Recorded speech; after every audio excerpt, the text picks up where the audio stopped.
आज ही Doubtnut app download करें। Doubtnut पर अपने सभी गणित, रसायन विज्ञान, भौतिक विज्ञान और जीव विज्ञान के डाउट्स का करो सफाया। बस प्रश्न की फोटो खींचो, एक ही प्रश्न को क्रॉप करो और तुरंत वीडियो सोल्यूशन पाओ। अभी डाउनलोड करें। हेलो स्टूडेंट्स, इस वीडियो में हम डिस्कस करेंगे यूपी बोर्ड कक्षा 10 के लिए प्रारूप परीक्षा पत्र 2020 के बारे में।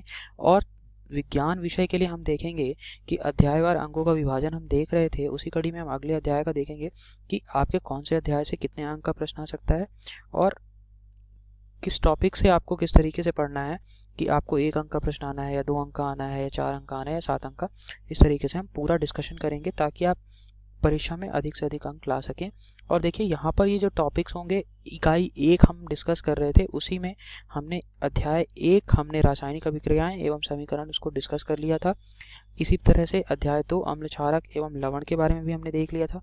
धातु एवं अधातु अध्याय 3 में भी हमने देखा था कि किस तरीके के प्रश्न बन सकते हैं। इस वीडियो में हम देखेंगे अध्याय 4 कार्बन एवं उसके यौगिकों के बारे में कि इससे किस तरीके के प्रश्न आएंगे। तो देखिए इकाई 1 से कुल मिलाकर हमें 20 अंक के प्रश्न आने थे। 20 अंक के कुल हमारा प्रश्न पत्र जो होगा वो 70 अंक का होगा, तो उसमें से 20 अंक इकाई 1 से आएगा। ठीक है, तो देखिए यहाँ पर ये जो पार्ट है इकाई 1 है, ये पूरा केमिस्ट्री वाला पार्ट है, रसायन विज्ञान वाला पार्ट होता है। तो देखिए अध्याय 4 में कार्बन एवं उसके यौगिक के बारे में बताया गया है। तो देखिए इसके अगर बहुविकल्पीय प्रश्न देखें, बहुविकल्पीय प्रश्न यानी कि जिनमें विकल्प होगा 1 अंक का प्रश्न, तो कुल इकाई 1 से 5 अंक का प्रश्न आना है, यानी कि 5 प्रश्न 5 अंक के आएंगे।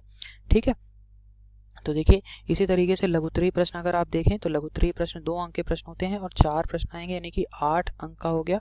ठीक है, इसी तरीके से विस्तृत उत्तरीय प्रश्न अगर देखें तो 7 अंक का एक प्रश्न, यानी कि कुल 7 अंक हो गए। ठीक है, अब देखिए यहाँ पर अगर 1 अंक का प्रश्न आता है तो यहाँ पर किस तरीके के प्रश्न आ सकते हैं बेसिकली। तो यहाँ पर जो अगर बहुविकल्पीय प्रश्न आएगा तो देखिए कार्बनिक आपको सिंपल सा पूछ सकता है कि दिए गए कार्बनिक यौगिक में किस तरीके का आबंध है।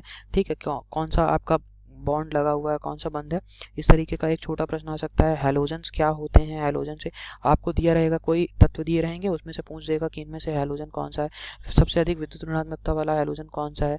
इस तरीके से प्रश्न। अल्कोहल के लिए आपको ग्रुप बताना होगा या फिर कोई ग्रुप दे देगा, आपको पूछ लेगा कि ये क्या रिप्रेजेंट कर रहा है, अल्कोहल है, कीटोन है, एल्डिहाइड है, एल्केन है, क्या है। ठीक है, इस तरीके से इसी तरीके से कीटोन, एल्डिहाइड, एल्केन, एल्काइन की नाम पद्धति आपको छोटा सा क्वेश्चन दे सकता है कि आपको कोई वहाँ पे तत्व दे देगा और एलिमेंट दे देगा, उसका आपको आयुपैक नाम, आयुपीएसी नाम बताना होगा।